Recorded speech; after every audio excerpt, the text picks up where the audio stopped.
기도하겠습니다. 하나님 아버지, 은혜와 사랑에 감사를 드립니다. 불의한 저희들을 의롭게 하시기 위하여 친히 불의한 청지기로 오셔서 빚을 탕감해 주신 주님께 찬양을 드립니다. 또한 불의한 재판장으로 오셔서 불의한 저희들과 함께 죽어주신 그 은혜에 감사를 드립니다. 아버지께서 보이는 말씀으로 오셔서 보이는 세상과 함께 요나의 표적으로 보여주신 그 큰 은혜에 경배를 드립니다. 인생으로 살았던 하루하루가 표적과 이적이 되어서 썩지 않는 영원한 하나님 나라의 시민권자로 살아가게 하여 주시옵소서. 오늘도 영생의 말씀으로 함께하여 주시옵소서. 예수 그리스도 이름으로 기도합니다. 아멘. 오늘 말씀은 로마서 2장 1절로 11절입니다.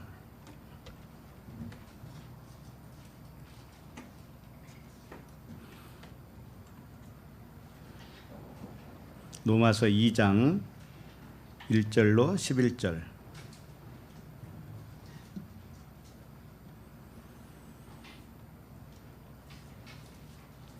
함께 읽겠습니다. 시작.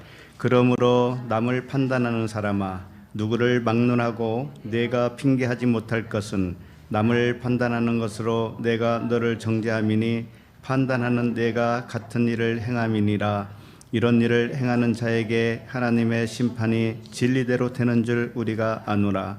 이런 일을 행하는 자를 판단하고도 같은 일을 행하는 사람아, 내가 하나님의 심판을 피할 줄로 생각하느냐? 혹 내가 하나님의 인자하심이 너를 인도하여 회개하게 하심을 알지 못하여 그의 인자하심과 용납하심과 길이 참으심이 풍성함을 멸시하느냐? 다만 내 고집과 회개하지 아니한 마음을 따라 진노의 날, 곧 하나님의 의로우신 심판이 나타나는 그날에 임할 진노를 내게 쌓는도다. 하나님께서 각 사람에게 그 행한 대로 보응하시되 참고 선을 행하여 영광과 존귀와 썩지 아니함을 구하는 자에게는 영생으로 하시고, 오직 당을 지어 진리를 따르지 아니하고 불의를 따르는 자에게는 진노와 분노로 하시리라. 악을 행하는 각 사람의 영에는 환난과 공고가 있으리니 먼저는 유대인에게요 그리고 헬라인에게며 선을 행하는 각 사람에게는 영광과 존귀와 평강이 있으리니 먼저는 유대인에게요 그리고 헬라인에게라. 이는 하나님께서 외모로 사람을 취하지 아니하심이라. 아멘. 로마서 6번째 말씀 제목은 외모로 취하지 않는 하나님의 심판입니다. 하나님은 외모로 취하지 않는다고 그랬죠. 중심을 보시는 하나님, 그런 말씀도 있고요. 하나님이 사람을 심판을 하셔요. 근데 그 심판하는 이유가 있습니다. 하나님은 외모로 취하지 않으시기 때문에 그래요. 사람이 왜 심판을 받는가? 사람은 외모로 판단하기 때문에 그래요. 잘 생각해 보세요. 사람은 외모로 판단을 해요. 외모가 저 사람은 잘생겼고 못생겼고 이걸 말하는 게 아니잖아요. 그걸 말하는 게 아니고 겉의 일을 통해서 겉의 일로 판단한다 이겁니다. 자, 그렇게 판단하기 때문에 하나님은 우리를 심판하셔요. 그러지 못하도록 심판을 한단 말이죠. 하나님의 마음으로 살아가게 되기를 원해서 외모로 판단하고 있는 사람을 심판할 수밖에 없어요. 그래서 외모로 판단하는 사람에게 외모로 판단하지 아니하시는 하나님의 심판이 내려진다는 말씀이에요. 오늘 말씀은. 그러나 잘 아셔야 될 것은 모든 사람이 이 심판을 받는다는 말씀이 아니에요. 성경 말씀은 모든 사람에게 하는 말씀이 아니라 그분의 자녀들에게만 하시는 말씀이에요. 그러니까 심판도, 하나님이 말씀하는 심판도 누구에게 임할까요? 하나님의 자녀에게만 임해요. 성경이 말씀하는 심판은 이 진리를 넘겨주기 위한 심판이에요. 우리가 진리를 넘겨받기 위해서 필수적으로 오는 것이 뭔가 하면은 하나님의 심판이라는 거예요. 그렇기 때문에 하나님의 자녀가 아닌 사람에게는 성경이 말하는 심판은 오지 않습니다. 성경이 말하고 있는 심판과는 관계없어요. 세상 사람들은. 그래서 인간이 받는 그 자연재해나 전염병이나 어떤 사고나 인과응보, 잘하면 상이고 못하면 벌이고 이런 거 있죠? 이런 것들은 성경적인 심판이 일까요? 아닐까요? 성경적인 심판하고는 관계가 없어요. 이게 거리가 먼 거예요. 그런데 왜 그런 심판이 임할까요? 세상에도 하나님의 심판처럼 보이는 사건들이 생기잖아요. 그러니까 그게 왜 임할까요? 이것은 하나님의 자녀들에게 부어주는 그 심판에 대한 모형이에요. 이 세상의 심판은 모형적 심판이다 이거예요. 진짜는 우리 내면에 임하는 심판이 진짜예요. 왜냐하면 심판이라고 하는 것은 진리를 넘겨주는 거라니까요. 그럼 이 세상 사람들이 만약에 태풍과 소나기로 인해서 큰 피해를 당했어요. 그리고 어떤 사람은 죽었습니다. 그러면 그 사람이 진리를 알았느냐 이거예요. 진리를 넘겨받고 죽었느냐 이거죠. 그건 우리도 장담을 못하죠. 그렇기 때문에 가시적으로 임하는 심판은 하나님이 무언가 진짜를 가르쳐 주기 위해서 임한 사건에 불과한 거예요.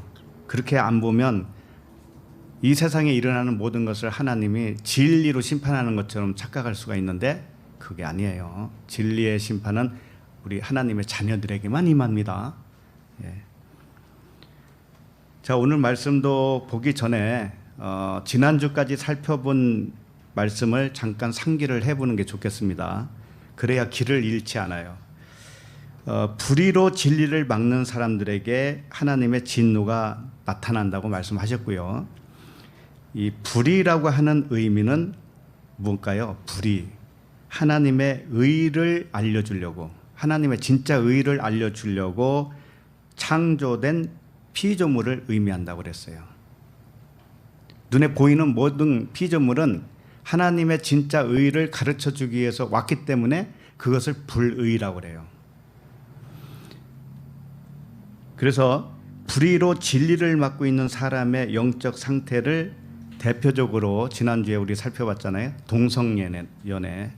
동성연애자로 이 불의로 진리를 맡고 있는 사람의 영적 상태를 설명해 주신 바 있습니다. 그래서 동성애자라고 하는 것은 무언가 하면은 우리가 피조물이죠. 하나님이 우리를 만들었잖아요. 그럼 피조물이에요. 자, 피조물인데 이 세상은 뭐예요? 이 세상도 피조물이죠. 하나님이 만든 피조물이죠. 눈에 보이는 모든 것은 피조물이라고 그래요. 그런데 눈에 보이도록 창조된 나도 눈에 보이는 세상을 짝하고 있다, 벗하고 있다. 그러니까 피조물이 피조물을 사랑하는 거죠. 그죠? 그것을 동성연애자라고 하는 거예요. 그러면 이 피조물은 누구를 사랑해야 되는 거예요? 원래 창조주 되신 하나님을 사랑해야 되는데 하나님을 모르니까 이 피조 세계를 더 의지하고 사랑했다 이거예요. 이게 동성연애자의 결론적인 말씀이에요. 그러면은 오늘 말씀은 뭔가 하면은 동성연애를 하고 있는 그 결과로 인해서 어떤 악행을 저지르고 있는가, 악행을 저지르는 모습을 우리에게 가르쳐주는 말씀이에요. 실제적인 삶에서 나타난 행위를 이렇게 조명해 주는 말씀이에요. 나는 동성연애자가 아니겠지라고 하는 사람은 오늘 말씀을 보면 알고 보니까 나도 동성연애자였네 라는 것을 알게 될 거예요. 근데 그게 알게 되는 것이 뭔가 하면은 은혜예요. 그게 진리를 깨달은 사람의 상태예요. 절대 나는 아니다, 끝까지 아니다라고 버티잖아요. 그럼 그분에게는 은혜가 임하지 않은 거예요. 그래서 그 동성연애, 피조물이 하나님을 사랑하는 것이 아니고 피조물이 피조물을 사랑한다 이거죠. 그러면 이것이 동성연애인데 그 상태에 있는 영적 사람들이 어떤 행위를 하고 있는가 하면은 첫째는 뭐냐? 남을 판단하는 거예요. 남을 판단하는 악행을 저지르고 있다 이겁니다. 두 번째는 뭐예요? 자기를 정죄해요. 자기를 정죄하는 악행을 저지르고 있는 거예요. 남을 판단하고 자기를 정죄해요. 이것이 뭔가 하면은 피조물이 피조물을 경배하고 있는 영적 동성연애자의 모습이다 이겁니다. 그래서 오늘 말씀은 그런 자에게 임하는 하나님의 진노와 하나님의 심판이 내려질 수밖에 없다라는 거예요. 그래서 하나님의 심판은 우리를 그 피조물이 피조물을 사랑하던 그 사랑을 끊어버리고 하나님 사랑으로 연결해주고 싶은 하나님의 사랑이에요. 사랑. 자, 그러면 1절을 한번 읽어볼까요? 1절. 자, 시작. 그러므로 남을 판단하는 사람아, 누구를 막론하고 내가 핑계하지 못할 것은 남을 판단하는 것으로 내가 너를 정죄함이니 판단하는 내가 같은 일을 행함이니라. 네. 이게 쉽게 말해서 오늘 1절 말씀은 이 남을 판단하는 사람은 핑계하지 못하는데 왜냐하면은 자기가 자기를 정죄하기 때문에 그렇다 이거예요. 그 말씀이에요. 자, 그런데 그러므로로 이렇게 시작을 하죠. 그러므로 이 디오라고 하는 단어예요. 그러므로 어떤 결과로 인해서, 그러니까 지난주에 살펴본 1장 마지막 절까지 살펴본 그 결과로 인해서 남을 판단하는 사람이 되었다 이겁니다. 그러니까 지난주에 핵심 내용이 그거잖아요. 동성연애, 또 피조물이 조물주보다 더 피조물을 사랑하는 거. 이게 핵심적인 이야기잖아요. 그러니까 그런 결과로 인해서 그런 영적 상태의 결과로서 무엇이 나타났는가 하면은 남을 판단하는 사람이 되었다 이거예요. 그래서 남을 판단하는 사람아 이렇게 돼 있죠. 이 판단, 크리노라고 하는 단어는 심판이라고 하는 단어와 똑같아요. 하나님을 우리 심판한다고 하죠. 우리를 할 때 그 심판도 크리노예요. 그러니까 사람이 남을 판단하고 있다라는 것은 남을 심판한다라는 뜻이겠죠. 무시무시하지 않아요? 하나님이 심판해야 할 일을 내가 심판한단 말이죠. 그러면은 이건 하나님 앞에 엄청난 큰 죄를 범하고 있는 거 아니겠어요? 그래서 사람이 판단하는 것은 똑같은 크리노라고 하는 단어라고 해도요, 사람이 사람을 판단할 때는 비진리를 가지고 진리를 판단하는 거죠. 내가 피조물인데 피조물이 피조물을 판단을 해요. 남을 판단하고 하는 것은 남도 피조물이잖아요. 그러면 피조물이 피조물을 판단을 해요. 그러면은 이것은 진리로 비진리를 판단한 건 아니죠. 내가 진리가 일단 아니니까 피조물일 때네. 그러면 비진리가 비진리를 판단하는 것이죠. 그것은 예를 들면 이런 거죠. 모형과 그림자를 가지고 좋고 나쁨으로 판단하고 있는 거예요. 모형과 그림자. 이 세상이 모형과 그림자라고 그랬잖아요. 그죠? 그러면 이 세상 사람도 모형과 그림자이고 나도 육신의 생각을 가지고 있을 때는 모형과 그림자예요. 근데 똑같은 다 비진리인데 비진리끼리 너 잘했냐 못했냐, 이건 좋고 나쁘고 이건 선하고 악하고 이렇게 판단한단 말이죠. 그러면 이것이 어떤 상태에 있는 것인가? 동성연애자의 모습이다라는 거예요. 그것이. 그래서 보이지 않는 진리를 가르치려고 이 보이는 세상과 인생을 주셨는데 보이는 겉의 것만 가지고 옳고 그름으로 판단하고 있는 거, 이렇게 하고 있는 것이 뭐냐면은 심판을, 이제 하나님께 심판을 받아야 할 원인이에요. 이유라고요. 자, 그다음에 누구를 뭐라 그래요? 누구를 막론하고 내가 핑계하지 못할 것은, 이렇게 돼 있죠. 이게 무슨 말이에요? 누구를 막론하고 내가 핑계하지 못할 것은, 누구든지 보이는 것에 매여 있는 사람은, 이런 뜻이고요. 동성연애자가 아니라고 변명할 수 없다라는 거예요. 핑계하지 못한다라고 하는 것은 변명하지 못한다, 이런 뜻이거든요. 그러니까 누구든지 보이는 것에 매여서 보이는 것을 옳고 그름으로 판단하고 있으면 그 사람은 동성연애자라고 아니라고 변명할 수가 없다라는 거예요. 이게 잘 이해가 안 가시죠? 그러면 우리가 이 세상에 살면서 판단도 하지 말고 살으라는 것인가? 이거잖아요. 근데 그런 이야기가 아니에요. 우리는 판단자가 아니고 분별자가 되어야 돼요. 분별자. 진리로서 진리와 비진리를 이렇게 분별할 줄 알아야 되는데, 비진리 가지고 비진리에 대해서 선과 악으로 판단을 하고 있으면 이건 잘못된 판단인 거예요. 그래서 육신의 눈에 보이는 대로 판단하는 사람은 피조물을 창조주보다 경배하지 않는다고 변명할 수 없다. 자, 우리는 하나님을 경배한다고 말 쉽게 얘기하죠. 그렇죠? 하나님을 사랑한다고 말을 쉽게 할 수 있어요. 그런데 성경은 정확합니다. 피조물이 조물주보다 더 사랑했다 이거예요. 피조물이 피조물을 더 사랑했다 이거예요.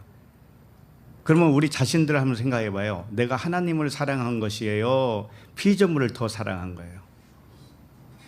피조물을 더 사랑했다고 하는 증거가 뭐라고 그랬어요? 지금 오늘 말씀에 판단하고 있는 거라고 그랬잖아요. 판단하고 있는 거. 네? 좋고 나쁨, 옳고 그름으로 선과 악으로 판단하고 있다라는 거죠. 이 인생의 겉에 나온 이런 모든 것들을 그렇게 판단하고 있는 것 자체가 내가 하나님보다 피조물을 더 사랑한 거라니까요. 피조물을 더 경배한 거라니까요. 그 말씀이에요, 지금. 그러니까 핑계할 수 있어요, 없어요? 핑계할 수 없다라는 거예요. 나의 현상을 보면은 핑계할 수 없다, 변명할 수 없다 이거예요. 그래서 좀 더 구체적으로 왜 핑계할 수 없고 변명할 수 없는가 하면은 거기 끝에 있죠. 남을 판단하는 것으로 네가 너를 정죄함이니, 이렇게 돼 있죠. 이건 꿈에도 생각 못했을 거예요. 남을 정죄하는 것이, 남을 판단하는 것이 자기를 정죄하고 있다는 것을 꿈에도 생각 못했단 말이에요. 그렇기 때문에 핑계할 수 없다. 다시 설명하면 밖으로 보이는 이 우리 인생사, 세상 일, 이 모든 거예요. 그것을 옳고 그름으로 판단하고 있으면 네가 너를 정죄하고 있는 거야. 지금 말씀은 그런 말씀이에요. 겉의 것을 판단하면 너도 겉의 사람에 불과하잖아, 이 말씀이라고요. 그죠? 인생에 대해서 옳고 그름으로 판단을 하고 있으면 너도 그냥 인생에 불과하잖아, 그거죠? 그러니까 자기가 인생이라는 것을 스스로 정죄하고 있다는 거죠. 인생의 기준으로 판단하면 너도 인생에 불과해. 그러니까 너도 너를 정죄하고 있는 거야. 이것을 보면 네가 영생으로 산다고 말할 수 있니? 이런 말씀이죠. 영생으로 산다는 건 뭔가 인생에 일어나는 모든 일을 선과 악으로 보는 게 아니에요. 무엇으로 보냐면은 진리를 드러내기 위한 모형과 그림자로 본다니까요. 이렇게 볼 줄 아느냐 이거죠. 그리고 그 끝에 보면 판단하는 네가 같은 일을 행함이니라 이랬죠. 인생을 옳고 그름으로 판단하고 있는 네가 같은 일을 행하고 있다라는 거예요. 네가 너를 정죄하는 것이고 너도 지금 같은 일을 하고 있는 거야. 너도 남한테 그렇게 판단받아야 할 일을 지금 너도 하고 있는 거야. 그런 얘기예요. 그래서 판단하는 네가, 남을 옳고 그름으로 판단하고 있는 네가 같은 일을 행함이니라 그랬는데, 이 행함이 프라소라고 하는 단어예요. 프라소는 뭐냐면은 이 습관적으로 하는 걸 말하는 거거든요. 습관은 자기가 자기 의지와 관계없이 하고 있는 거거든요. 그러니까 자기도 모르는 사이에 하고 있어요. 자기도 모르는 사이에. 그러니까 내가 언제 같은 일을 행하고 있어? 이렇게 반문을 하겠지만은 그건 너도 모르는 사이에 너도 하고 있는 거야. 그런 뜻이에요. 예를 들면 뭐 묻은 개가 똥 묻은 개를 나무란다 이런 얘기가 있잖아요. 그럼 같은 동급이잖아요. 같은 동급인데 똥 묻은 개가 재 묻은 개를 나무르면 똥 묻은 자기는 자기를 정죄하고 있다라는, 그게 바로 자기를 정죄하는 것이고 자기도 똑같은 일을 하고 있다라는 거죠. 이런 말씀이에요, 지금 이 말씀이. 그래서 진리의 밖의 것, 진리 말고 이 겉으로 드러난 건 진리가 아니라니까요. 진리를 가르쳐주는 용도라고 그랬잖아요. 그죠? 이 밖의 것으로 판단하는 너도 같은 일을 행하는 것이기 때문에 핑계할 수 없다. 이런 말씀이에요. 자, 그럼 우리 자신들을 보면은 여기에서 자유로운 사람은 하나도 없을 거예요. 그죠? TV를 보면서 판단할 게 얼마나 많습니까? 뉴스를 보면서 저런 놈, 나쁜 놈, 이 사람은 선한 놈, 이렇게 판단을 하고 있잖아요. 근데 TV에서 나오는 모든 뉴스 사건이 뭐예요, 그게? 세상 일이죠. 인생살이잖아요. 그것은 진리라고 그랬어요? 진리가 아니라고 그랬어요? 진리가 아니라고 그랬어요? 그러면 진리를 아닌 것을 가지고 좋고 나쁜 거, 선하고 악한 거 이렇게 판단하고 있으면 제대로 잘하고 있는 거예요? 아니죠.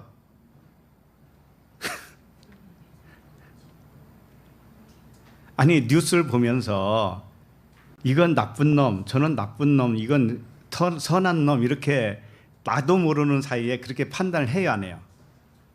하죠.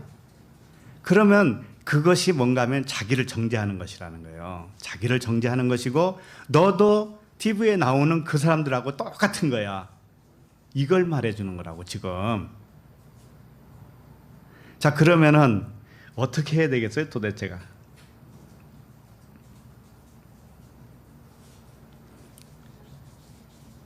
그러니까 오늘 말씀은 이런 거예요. 겉으로 드러난 이 세상 일에서 진리의 눈으로 판단하지 않고, 진리의 눈으로 판단하는 것은 좀 달라요. 이게 계속 이제 나올 거예요. 육신의 눈으로 판단하잖아요. 육신의 눈, 육신의 생각. 그것은 남을 판단하는 것이 되는 것이고 자기 자신도 정죄하는 거예요. 이것을 아니라고 핑계할 수 없어요. 왜냐하면 불의를 통해서 진리를 알아야 하는데, 불의를 가지고 선악으로 나눈다고 하는 것은 자신의 불의로 진리를 막고 있는 자신을 하나님이 이게 지적해 주는 거예요. 그러면 세상 일을 볼 때 어떻게 보아야 할까요? 이제 드디어 나왔어요. 세상에 뉴스를 보면서 이건 선하고 저건 악하고, 이건 좋은 일이고 저건 나쁜 일이고, 온갖 그렇게 이게 구별되잖아요. 그렇죠? 그럼 그렇게 구별을 하고 보면은 뭐라고 그랬어요? 그게 남을 판단하는 자라고 그랬잖아요. 그러면 자기도 정죄하는 자라고 그랬죠. 그러면 자기도 그런 똑같은 일을 행하고 있다라고 그랬습니다. 자, 그러면 그렇게 안 해야 되잖아요, 우리는. 그렇게 안 하려면은 어떻게 세상을 바라봐야 될까요? 어떤 눈으로? 예를 들어서 몇 가지, 한 두어 가지만 하면, 세상 뉴스를 보면서 살인자 나오죠, 살인자. 그죠? 여러 사람을 죽인 살인자도 있고, 한 사람을 죽인 살인자도 있고, 심지어 자식을 죽인 부모도 나오죠. 자, 그런 뉴스를 봐요. 자, 그러면은 어떻게 판단하십니까, 여러분? 인생 기준으로 보면, 세상 기준으로 보면 어떻게 해요? 천인공노할 놈이죠. 나쁜 놈이죠. 그래서 그 사람이 이제 사형 선고를 받는다고 칩시다. 살인을 했으니까 사형 선고를 받았어요. 그래서 사형으로 이슬같이 사라졌습니다. 자, 그걸 우리는 보는 눈은 어떻게 봐야 되느냐 이거죠. 일단은 좋고 나쁜 거, 선과 악으로 보면은 뭐라고 그랬어요? 그게 남을 판단하는 거라고 했죠. 자기를 정죄하는 거라고 했죠. 너도 같은 일을 행하는 자라고 그랬습니다. 분명히. 그러면 하나님의 백성은 이 기준을 뛰어넘어야 된다는 얘기죠. 세상 기준을 뛰어넘어야 된다니까요. 우리는. 그것이 진리예요. 진리. 자, 그러면 살인자가 사형을 당하는 걸 보면서 진리의 눈을 가졌다고 하는 것은 어떻게 변해야 되는가 하면은 그 살인자를 보면서 내가 하나님의 관계로 이어져야 돼요. 나 자신이 하나님과 관계 속에서 다시 자기를 점검해야 된다고요. 그렇게 되면은 내가 육신의 생각으로 살고 있는 것이 하나님을 살인한 것이구나 라는 것을 깨닫게 될 거예요. 자, 사람을 살인한 것이 더 나빠요? 하나님을 살인한 것이 더 나빠요? 비교가 되겠어요, 이게? 하나님을 살인한 것이 비교가 되겠냐고요. 사람 살인한 거하고. 그러면은 내가 육신의 생각으로 이 세상을 판단하고 있으면 그건 육신의 생각이기 때문에 하나님과 원수예요. 그렇죠? 하나님과 원수. 육신의 생각은 하나님과 원수가 되나니 그랬죠. 그럼 하나님과 원수가 되기 때문에 하나님을 살인한 거예요. 내가. 영적 살인을 한 거란 말이죠. 그러면 살인을 했으니까 나는 죄인이죠. 그럼 죄의 싹은 뭐예요? 사망이죠. 자, 이게 사람이 사람을 살인해서 감옥에 가서 형장에서 사형으로 간 사람과 내가 하나님을 살인해서 내가 죄의 싹으로 내가 죽었구나라는 것과 같아요, 틀려요? 앞에 것은 모형일 뿐이라니까요. 실제 사람을 죽이고 사형을 당한 사람은 모형적이란 말이에요. 모형적, 그림자란 말이에요. 그건 하나님과는 관계없는 일이에요. 사람을 살해했기 때문에 이 세상의 법정에 가는 거예요. 그것은 이 세상의 법에 의해서 법의 심판을 받게 되어 있어요. 하나님이 그렇게 조치를 하셨단 말이에요. 이 세상 것은 이 세상 법이 다스리는 거예요. 그럼 우리는 이 세상 법이 있으니까 그 부분에 대해서는 터치할 일이 있어요, 없어요? 없어요. 그러면 나는 어떤 눈으로 봐야 되느냐 이거예요. 나는 어떤 눈으로? 하나님과 관계로 이어져야 돼. 이게 하나님과 나와의 관계로 다시 계산하지 못하면 남을 판단만 하고 있는 거예요. 자, 그래서 하나님과 나를 이렇게 봤을 때 살인이라고 하는 것은 하나님을 내가 살인했구나. 그래서 나는 죄인이 되었구나. 그래서 나는 죄의 삭스로 죽었구나. 이거죠. 허물과 죄로 죽었다고 그랬잖아요, 우리를. 그렇죠? 그렇게까지 이어진다면은 이 세상 살인자를 보던 내 눈은 어떻게 변했을까요? 저 세상 살인자를 보면서 저는 나쁜 놈 이렇게 했던 내 눈이 어떻게 변할까요? 저것은 저걸 통해서 나의 하나님과 나와의 관계를 깨닫게 해줬잖아요. 세상 일이. 그렇기 때문에 그걸 알았어요. 그러면 그것을 사랑이라고 그러는 거예요. 그걸 허다한 죄를 덮는 사랑이라고 하는 거예요. 자, 그럼 그 사람은 더 이상 살인자를 선한 자, 나쁜 자 측면, 세상 기준으로 볼까요? 안 볼까요? 안 보죠. 이게 사랑이란 말이에요. 이게 덮은 사랑이에요. 사랑이 그걸 덮어버렸어요. 세상 기준을 아예 덮어버렸어요. 물론 살인자는 세상 법에 의해서 그 법의 심판을 받는다니까요. 그런데 내가 심판자가 아니잖아요. 내가. 적어도 나는 진리의 아들은 그렇게 심판을 해서는 안 된다는 거예요. 그건 세상이 심판할 거니까 그건 맡겨두세요. 왜 당신이 난리냐고요. 그러니까 이게 살인자뿐만이겠냐고요. 예를 들면 세상에서 어떤 사기꾼을 뉴스에서 봤다고 칩시다. 사기꾼. 응? 몇백만 원을 사기친 거 이런 건 아무것도 아니에요. 몇 천만 원, 몇억 원, 몇십억, 몇백억을 사기를 쳤다고 칩시다. 그래서 사기꾼이 잡혔어요. 자, 그걸 볼 때 어떤 생각이 들어요? 일단, 저 사기꾼 저런 저런 사람이 다 있어. 근데 사기를 치면은 사기를 친 만큼 당한 사람이 있어요, 없어요? 있잖아요. 엄청난 피해를 입은 사람이 있어요, 분명히. 자, 이걸 보는 눈이 바뀌어야 된다고 그랬습니다, 우리는. 그럼 어떻게 바뀌어야 돼요? 하나님과 나의 관계로 이어져야 된다고 그랬잖아요. 하나님과 나의 관계. 자, 하나님과 나의 관계는 뭐예요? 만약에 내가 사기를 치면 분명히 나 때문에 누군가가 피해를 입는 자들이 생기겠죠. 자, 그러면 예를 들어서 저는 이제 말씀을 전하는 자니까 만약에 말씀을 전하는데 사기쳤다고 칩시다. 말씀을 전할 때 사기는 뭔가 하면은 문자로 전하는 것을 사기라고 그러고 율법으로 전하는 것을 사기라고 그러고 사람의 교훈으로 전하는 것을 사기라고 그래요. 자, 그러면 그걸 듣는 성도들은 엄청난 피해를 입을까요, 안 입을까요? 엄청난 피해를 입는 거예요. 그게 돈으로 피해 입는 것은 그것은 이 세상 거니까 잠깐 있다가 사라질 것이잖아요. 그런데 영적인 피해를 입는 것은 이것은 사람이 보상할 수 있는 것이 아니에요. 치명적이란 말이에요. 천하보다 귀한 영혼을 사기를 쳤으니 얼마나 하나님 앞에 큰 죄인이냐고요. 자, 그래서 이렇게 깨달았어요. 말씀을 잘못 전한다든지 내가 다른 사람에게 복음을 전할 때 잘못 전한다든지 그러면 그게 사기치는구나.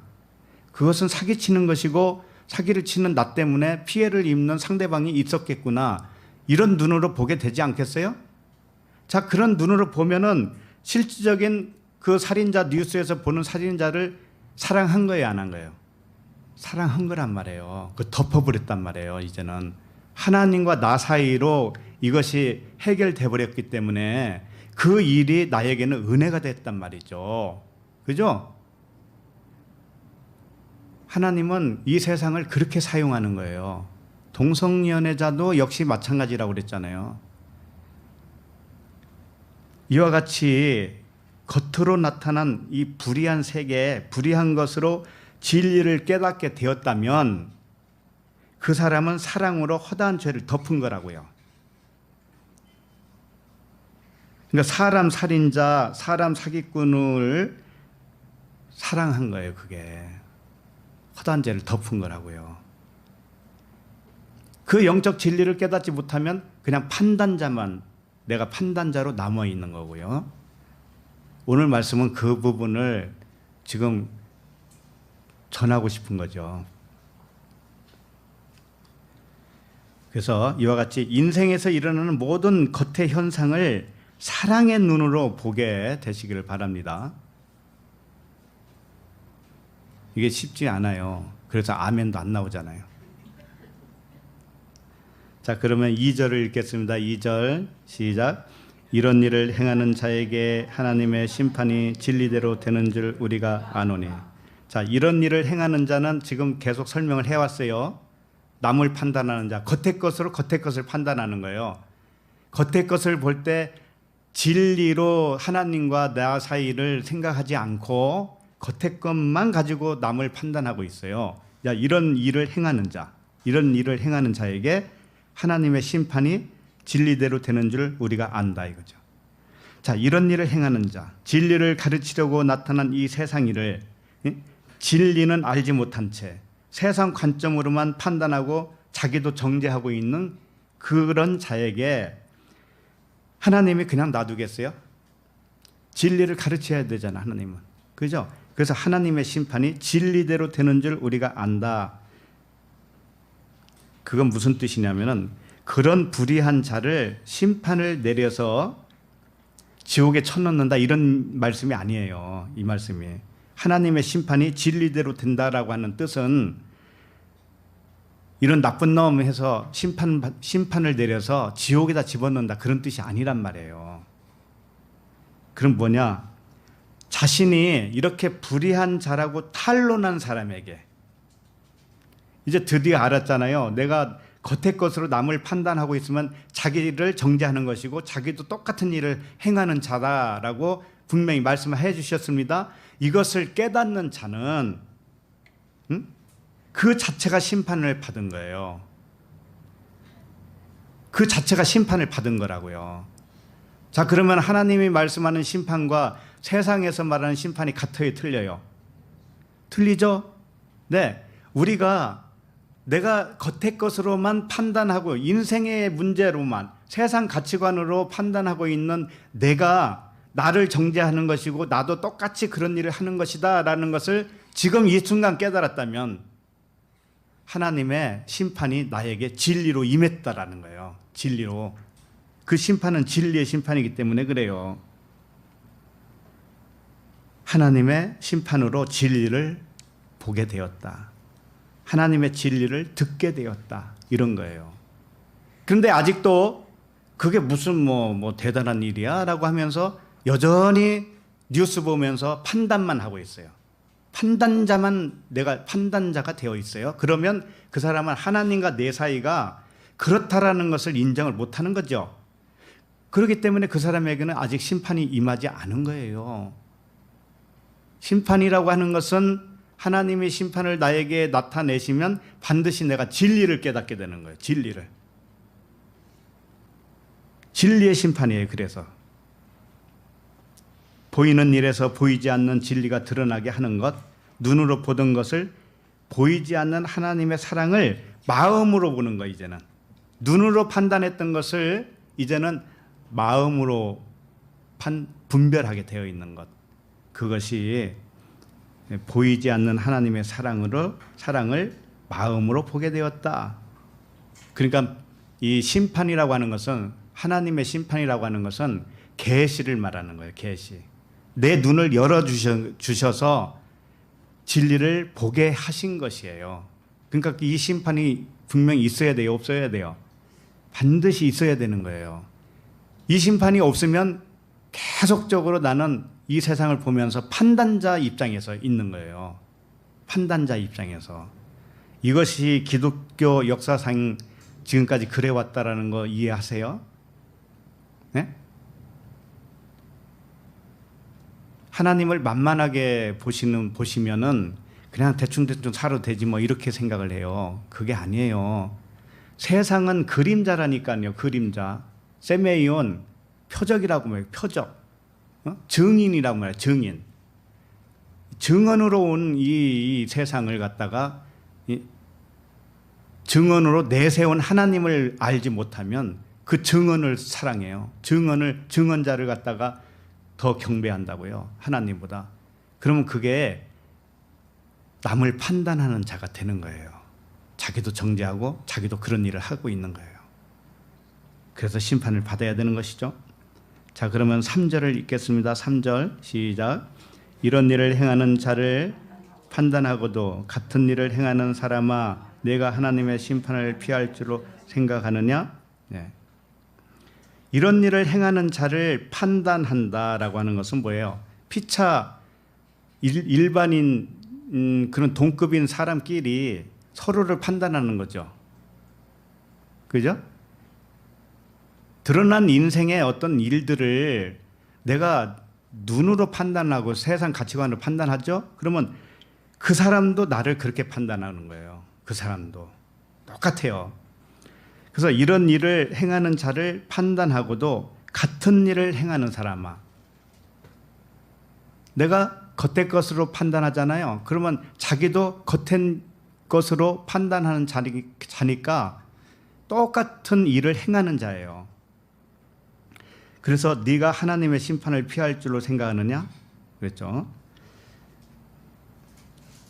네가 하나님의 심판을 피할 줄로 생각하느냐? 이것은 뭐냐면 하나님의 심판은 닫혀있던 것을 열어서 진리를 계시해 주는 거라고 그랬어요. 하나님의 심판은. 나를 깨닫게 해주는 거란 말이에요. 쉽게 말하면 하나님의 심판은. 그럼 심판 받아야 되죠. 그런데 이 은혜의 심판을 받지 않고도 진리를 알게 될 줄로 여기느냐 이런 말이에요. 지금 이게. 그러니까 하나님의 그 진리의 심판을 받지 않고도 네가 하나님의 자녀가 될 줄 아냐 이런 말이에요. 하나님의 심판은 내가 겉으로 판단하는 나를 눈을 열어서 그 진리를 가르쳐 주는 것이 하나님의 심판이라고 그랬잖아요. 근데 하나님의 심판을 받지 않고도 네가 진리를 깨닫게 될 줄로 아느냐? 지금 이 말씀이라니까요. 반드시 심판을 받아야 진리를 깨닫게 되는 거야. 이 말씀을 해 주셨어요, 지금. 자, 심판은 예수를 그리스도로 알게 하는 거죠. 다르게 표현하면은 예수는 드러난 하나님의 말씀이라면 그 안에 숨어 있는 진리를 깨닫는 것이 뭐예요? 그리스도로 믿는 것이죠. 예수를 그리스도로 믿는 거예요. 알게 되는 거예요. 이걸 다르게 표현하면은 물 세례로 씻고 불 세례로 태워서 그리스도의 옷을 입혀주는 것이다. 이렇게 표현할 수도 있어요.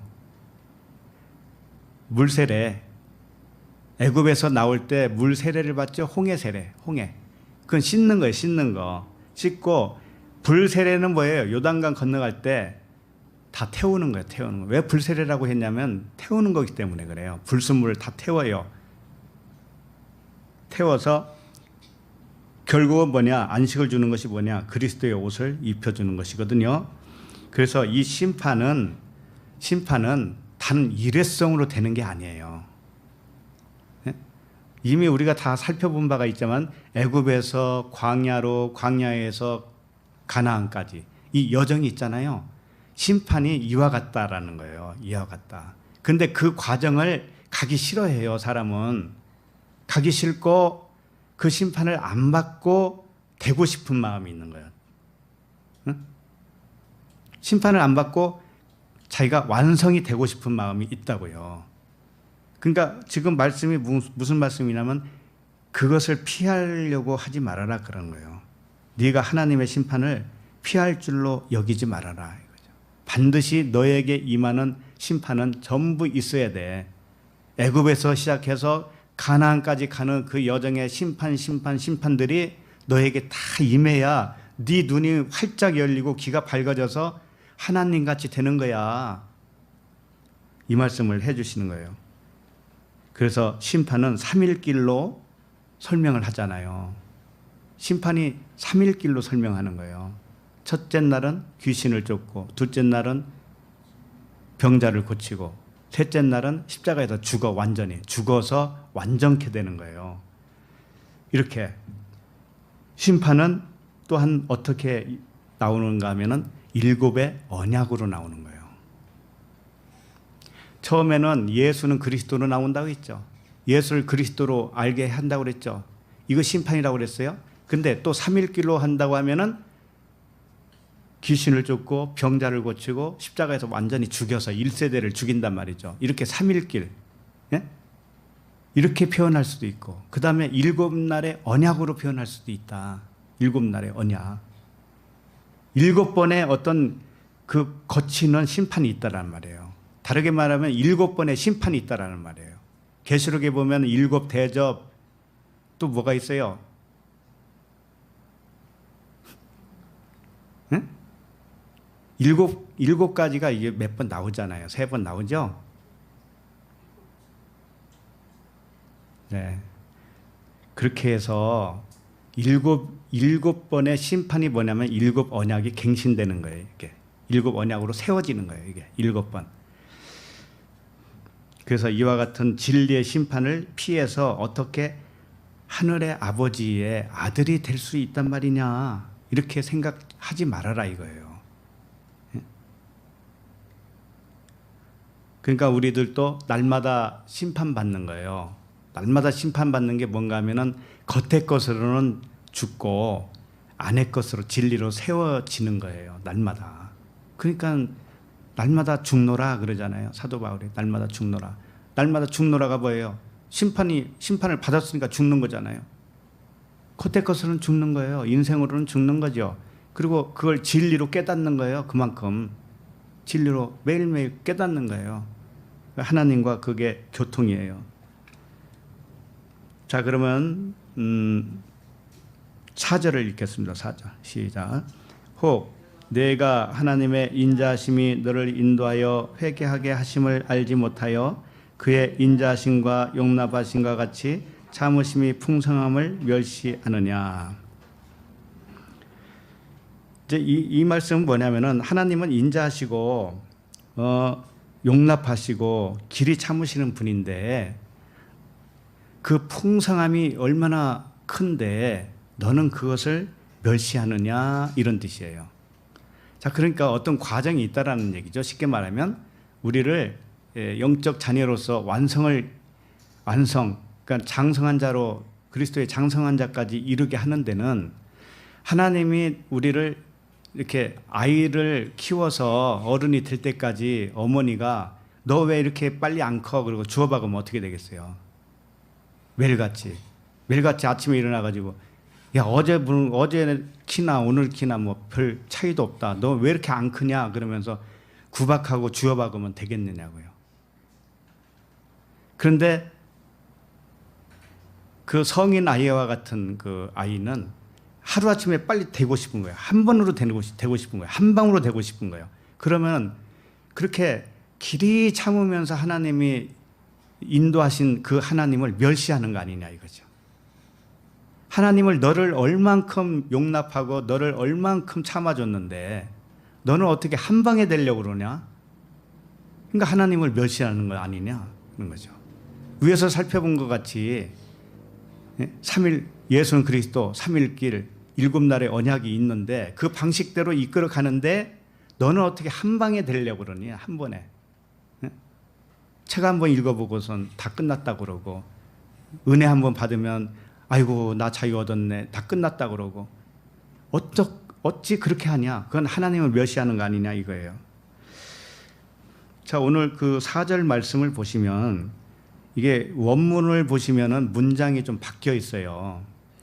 앞에 문장이 뒤로 가야 되고 뒤에 문장이 앞으로 가야 되는 거예요. 다시 말하면 혹 내가 하나님의 인자하심이 너를 인도하여 회개하심을 알지 못하여, 이 부분이 뒤로 가야 되는 거예요. 그리고 그의 인자하심과 용납하심과 길이 참으심이 풍성함이 멸시하느냐, 이것이 앞으로 와야 돼요. 자, 이게 뭐 큰 차이는 없을 것 같지만서도, 자, 그리고 4절 제일 먼저 뭐라고 했어요? 혹, 여기 있죠. 혹이라고 하는 거, 이거 또는 그런 뜻이거든요. 이 또는은 어디에 붙어야 되는가 하면은 가운데 두 번째 단락 그의 인자하심과 용납하심과 이게 있죠. 그의 인자하심과 용납하심과 그 앞에 붙어야 되는 거예요. 혹은. 자, 그래서 이걸 고치면은 혹 또는 그런 뜻이에요. 또는 그의 인자하심과 용납하심과 길이 참으심이 풍성함을 멸시하느냐, 이게 몇 가지 나왔어요 지금. 인자하심, 용납하심, 길이 참으심, 셋이죠. 세 가지 나왔죠. 이게 삼일길을 의미하는 거예요. 삼일길.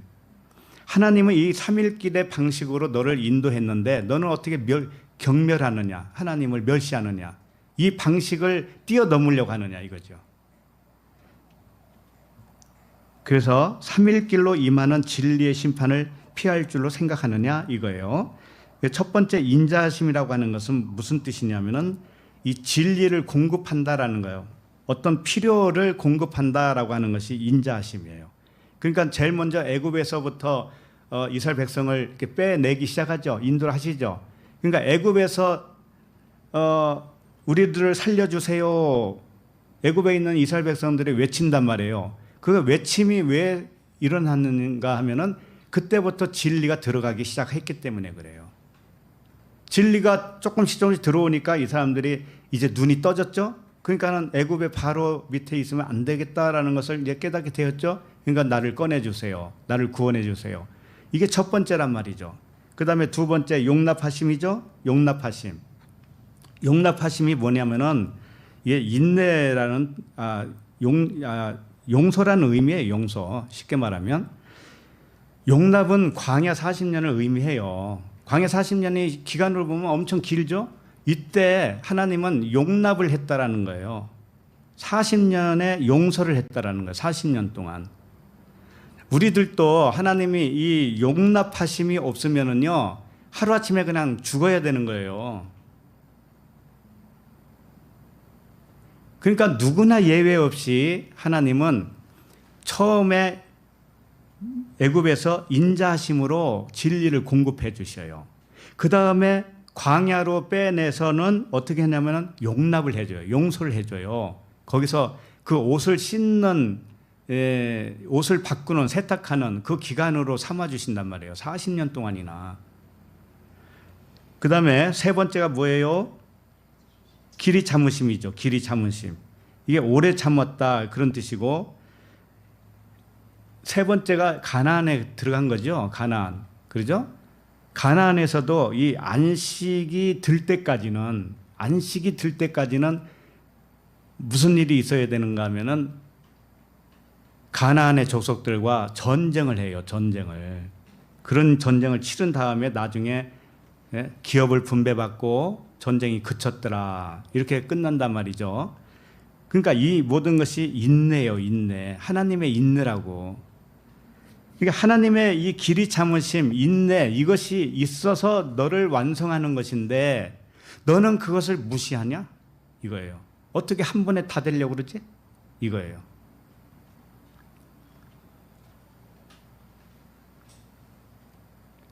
자, 그 다음에 두 번째 단락이 뭐냐면은 내가 하나님의 인자하심이 너를 인도하여 회개하심을 알지 못하여, 내가 하나님의 인자하심이 너를 인도하여서 회개하게 했다라는 것을 네가 알지 못하냐, 이런 뜻이죠.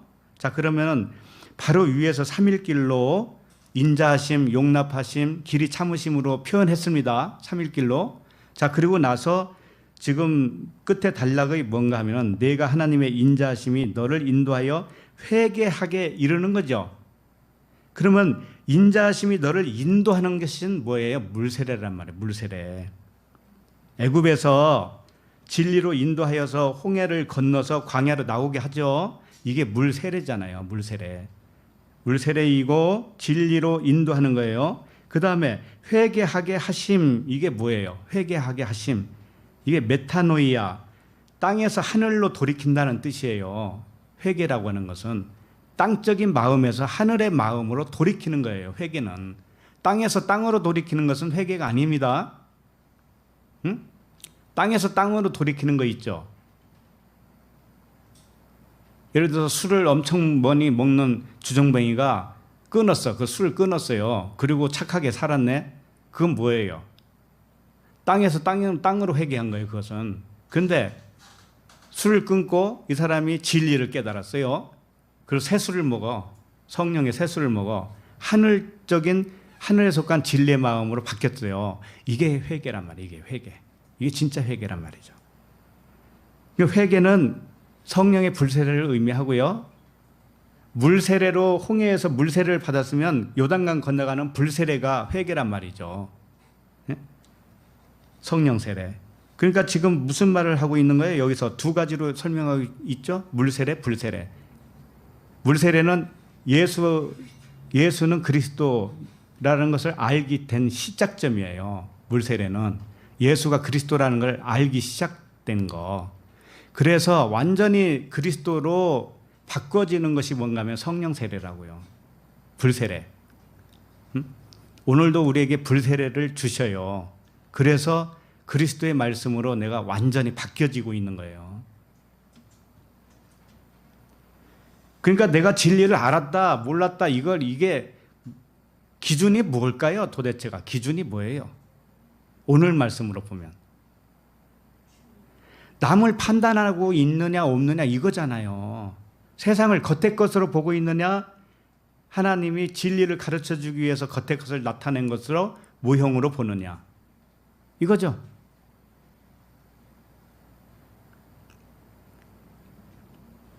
자, 그러면 5절을 보겠습니다. 5절 시작.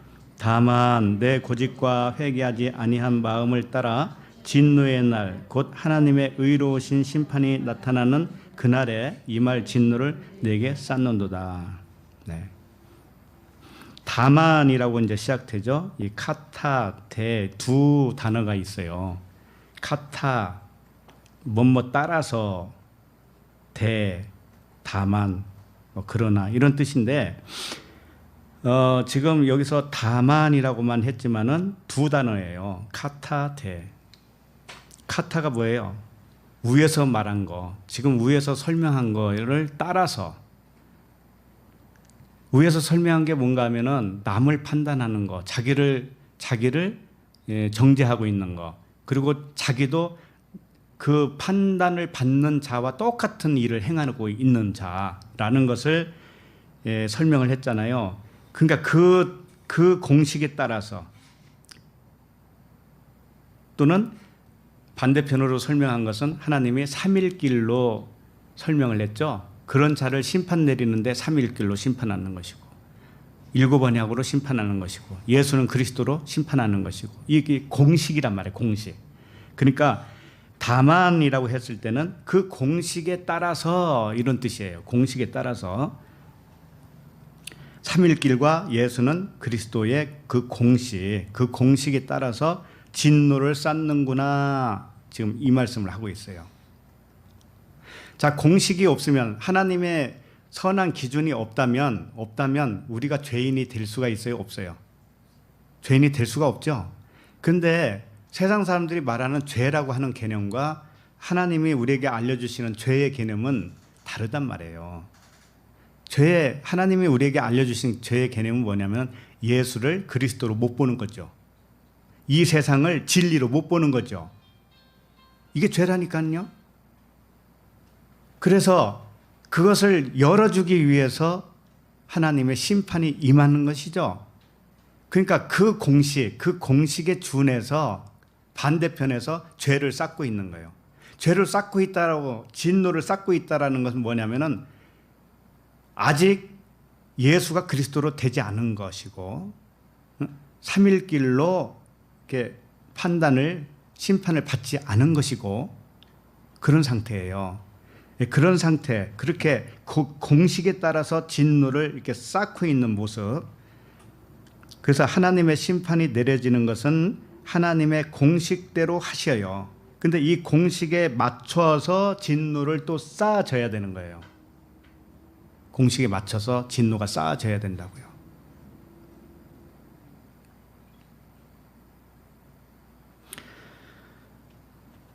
그런 글도 있더라고요.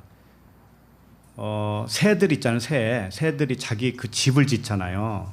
집을 짓는데 제비는 집을 지을 때 자기 침을 이겨가지고 짓는다고 그래요.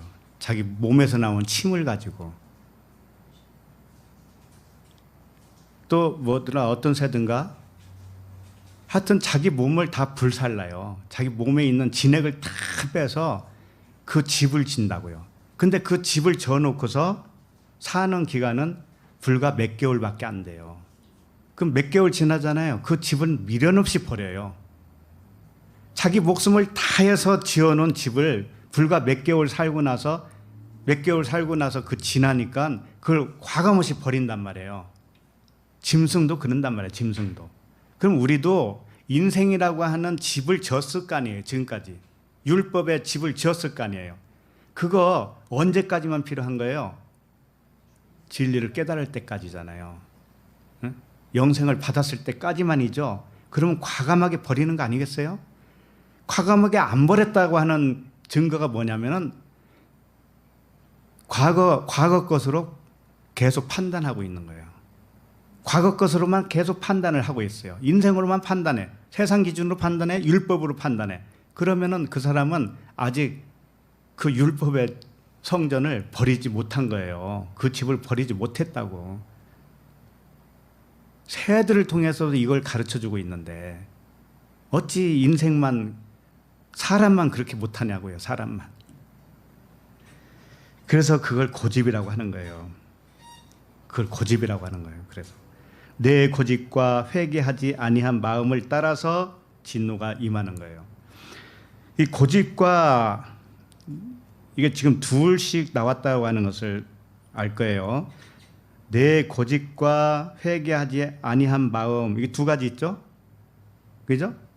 그 다음에 하나님의 의로우신 심판이 나타나는 그 진노, 하나님의 의로우신 심판과 그날에 임할 진노, 이렇게 두 가지로 나와요. 이렇게 보면은 이게 무슨 뜻이냐면은 내 고집과 회개하지 아니한 마음이라고 하는 것은, 고집은 뭐냐? 옛 것을 버리지 못한 거죠. 그러니까 새는 몇 개월 살고 그 집을 버려버리는데, 우리는 이 세상이라고 하는 관점으로 살던 내 집, 응? 인생으로 살던 내 집, 내 기준, 내 생각 있잖아요. 육신의 생각. 요걸 버리지 않는 것이 뭔가 하면은 고집을 부리는 거예요. 고집. 그럼 그 고집을 부리고 있으니까 계속 그렇게 하고 있을 거 아니에요. 그럼 진노를 쌓고 있는 겁니다. 자, 그 다음에 회개하지 아니한 마음을 따라라고 했는데, 회개하지 않는 것은 뭐예요? 이 불세례라고 그랬잖아요. 성령 세례. 그러니까 고집은 뭐냐면 예수 안에 그냥 틀어 박혀 있는 거예요. 예수를 못 버려요. 그리스도를 알아야 되는데 예수를 나타난 것만 붙들고 있는 상태. 이게 고집이란 말이죠. 문자 말씀만 붙들고 있는 상태.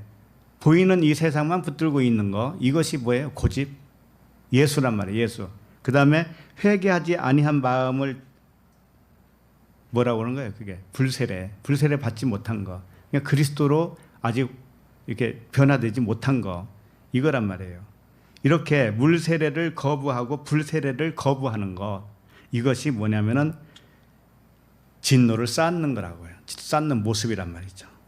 구원의 공식대로 되기 위해서 이렇게 두 가지로 지금 계속 쌓아 올라가고 있는 거예요. 자, 그 다음에 끝에 보면 진노의 날 곧 하나님의 의로우신 심판이 나타나는 그날에 임할 진노를 내게 쌓는도다. 최종적으로 진노를 받는 것은 이 십자가 심판이에요. 십자가 진리의 심판이죠. 그런데 그 십자가 진노의 심판을 받으려고 불의를 착착착착 이렇게 쌓아놓는 거예요. 쌓아놔서 하나님이 쫙 우리의 눈가기를 열어주잖아요. 그러면 내가 하나님을 살인한 자가 맞아. 내가 하나님을 간음한 자가 맞지. 내가 하나님을 사기친 게 맞지. 도둑질한 게 맞지. 거짓 증거한 자가 맞지. 전부 다 이렇게 자기 자신을 볼 줄 아는 거란 말이에요.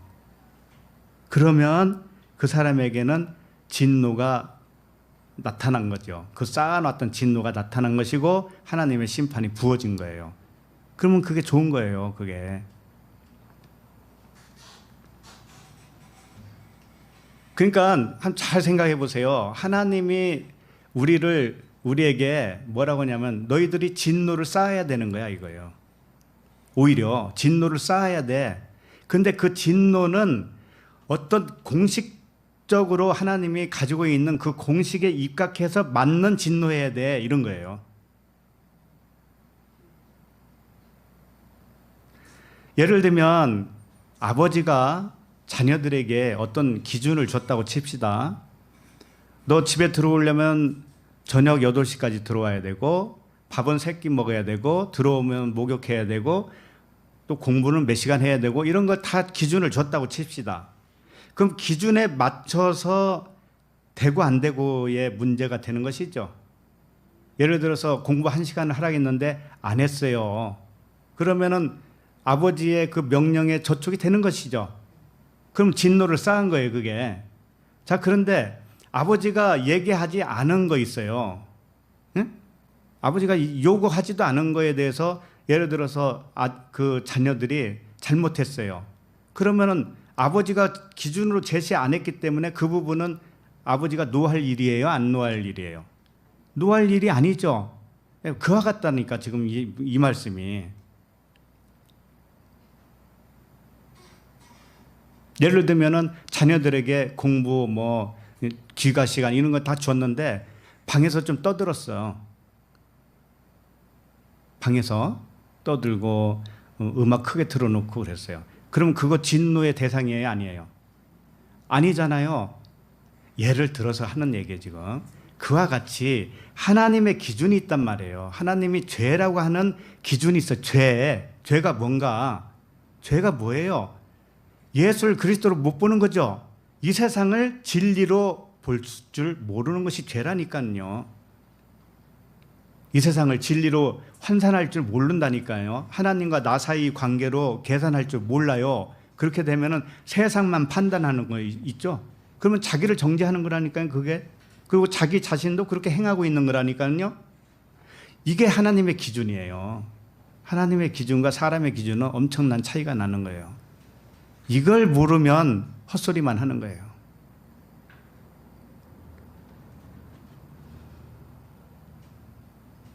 자, 그 다음에 6절을 읽겠습니다. 6절 시작. 하나님께서 각 사람에게 그 행한 대로 보응하시되 그랬습니다. 자, 하나님께서 각 사람에게 행한 대로 보응한다고 그랬어요. 이 행한다고 하는 것은 뭐냐면은 하나님이 진리를 가르쳐 주려고 나타난 이 세계를 통해서 진리를 깨닫게 되는 것이 하나님의 일이에요. 하나님의 일은 뭐라고 그랬어요? 성경에 나오죠. 신약 성경에. 그가 보내신 자를 믿는 거라고 했죠. 믿는 거. 예수를 그리스도로 믿는 것이 하나님의 일이라니까요. 그러니까 하나님께서 각 사람에게 그 행한 대로라고 하는 것은 에르곤이라고 하는 단어예요. 일이라는 뜻이에요. 일. 자, 애굽에서 가나안까지 그 3일 길로 행하는 그 일이에요. 하나님의 일. 자, 이것을 사람이 한단 말이죠. 사람이에요. 그러니까 사람이 어떻게 하는가 하면은 보이는 것이 보이지 않는 진리로 믿어지는 단계가 있단 말이에요. 사람이. 하나님이 진리로 이렇게 열어주는 것만 그 분량에 따라서만 그 사람은 행할 수밖에 없어요. 진리로. 그래서 보응했다, 보응하셨다라고 하는 것은 아포디돔이라고 하는 단어인데 이게 하나님 나라를 넘겨주었다 이런 뜻이에요. 쉽게 말하면. 자, 이걸 요약할게요. 하나님께서 구원의 공식을 우리들에게 주셨죠. 삼위일길, 예수는 그리스도, 일곱 날의 언약, 이 공식을 줬단 말이죠. 그리고 보이는 것을 통해서 보이지 않는 것을 알게 하기 위해서 이 모든 일을 허락하셨습니다. 그런데 이 구원의 공식대로 열어준 만큼 공식에 의해서 예를 들어서 삼위일길인데 둘째 날까지 열어줬다 하나님이. 그러면 그 사람은 둘째 날밖에 모르죠. 두 번째까지밖에는 모를 거 아니에요. 그러니까는 그만큼 그 행한 거잖아요. 그 사람 입장에서는. 삼일길이 3일인데 둘째 날까지 열어주니까 그 사람은 그만큼 분량대로 행했단 말이에요. 그러면은 거기에 따라서 보응을 해줘요. 보응이 뭐라고 그랬어요? 하나님 나라를 이렇게 넘겨주는 거라고 그랬잖아요. 그러니까 첫째 날에까지 열린 사람은 첫째 날에 해당되는 만큼 하나님 나라를 주시는 것이고 둘째 날은 둘째 날에 또 일곱 날의 언약으로 말하면 1, 2, 3, 4, 5, 6, 7까지 가는 동안에 그 분량이 있을 거 아니에요. 분량. 그 사람만의 분량. 그것은 하나님의 심판으로 열어준 분량이에요. 그 분량만큼만 진리를 깨닫게 된다라는 뜻이에요. 구원의 이 공식대로 열어준 만큼만 하늘의 유업을 받아요. 그래서 이 말씀을 좀 다른 말씀을 통해서 좀 더 보도록 하겠습니다. 빌립보서 3장 13절 16절. 빌립보서 3장 13절로 16절.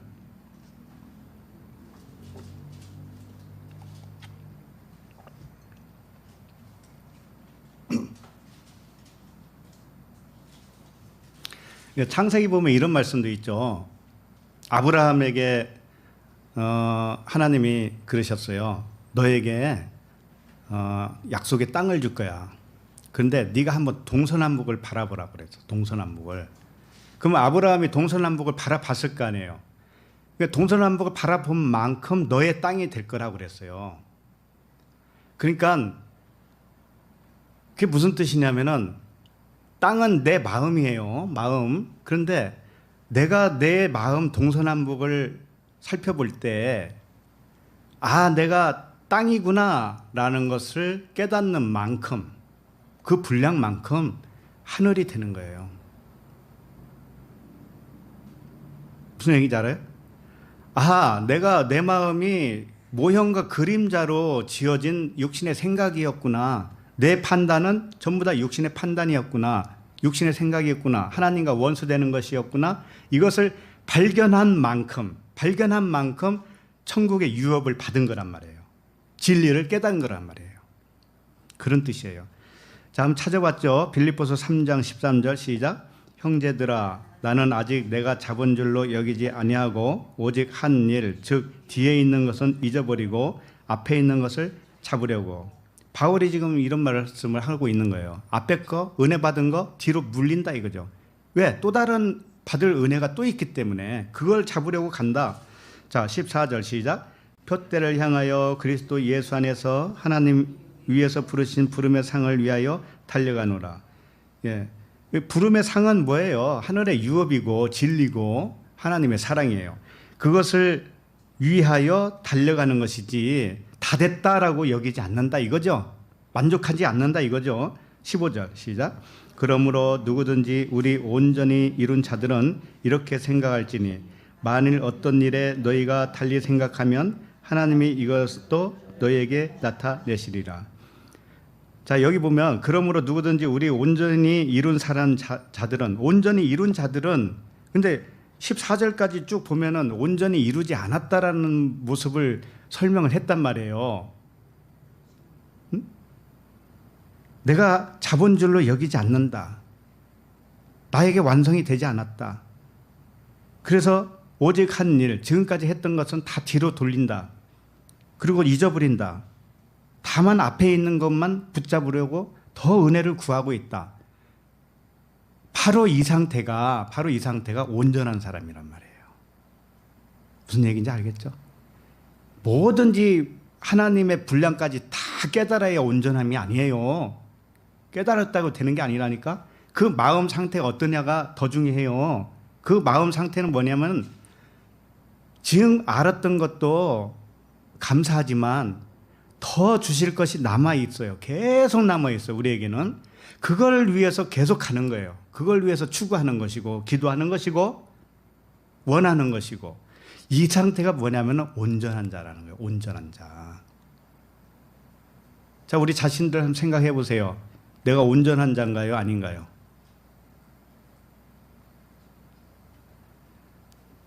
도통한 사람처럼 도사가 되어야 온전한 게 아니라니까요.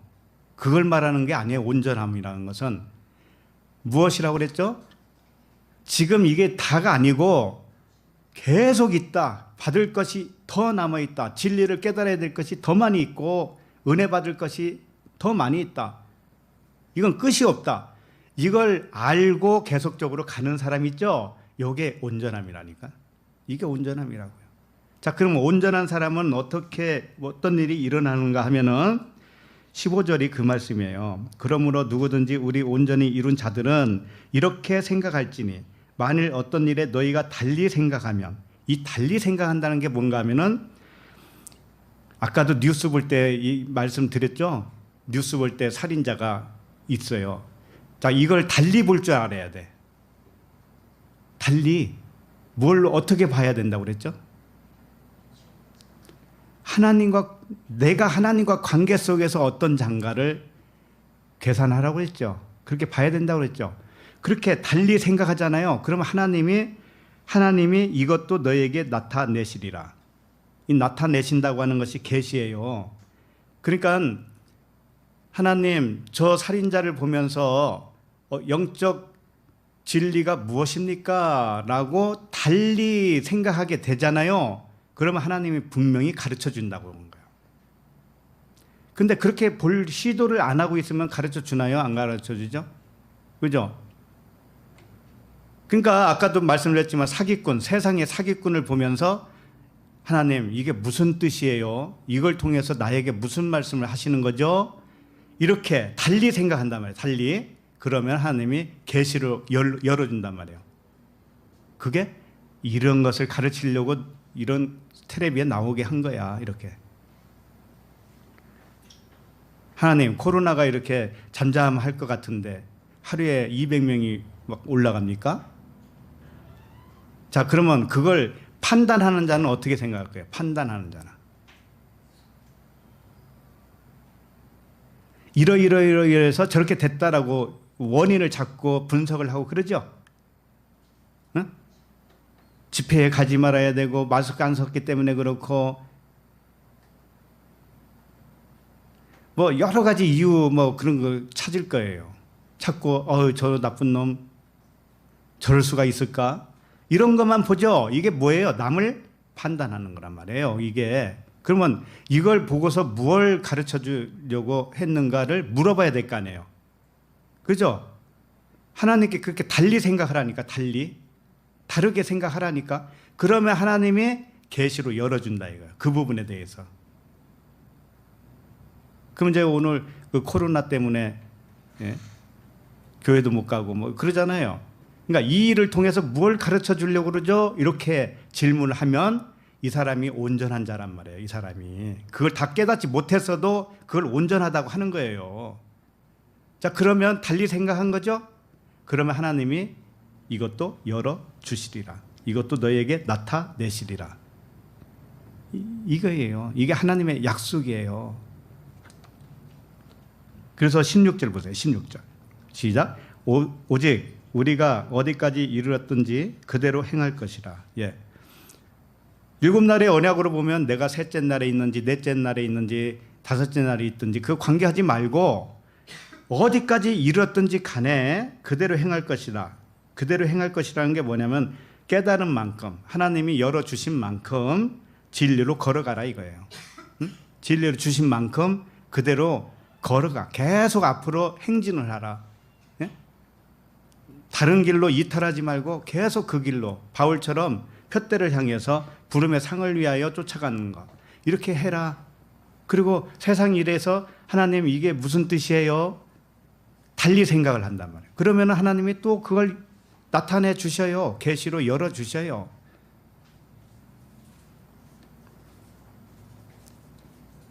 자, 이렇게만 산다면 얼마나 좋게 살겠어요. 우리가 재미있게 살겠어요. 즐겁죠. 기쁘죠. 감사가 넘치죠. 그죠? 네. 자, 그러면 본문 7절로 옵니다. 7절.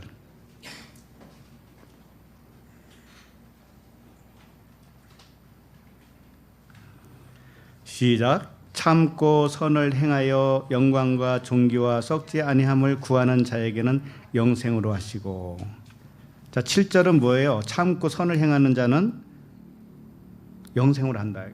이렇게 되어 있고요. 그럼 8절은 뭐냐면은 오직 당을 지어 진리를 따르지 아니하며 불의를 따르는 자에게는 진노와 분노로 하신다. 그러니까 어떤 게 좋아요? 7절이 좋아요? 8절이 좋아요? 네?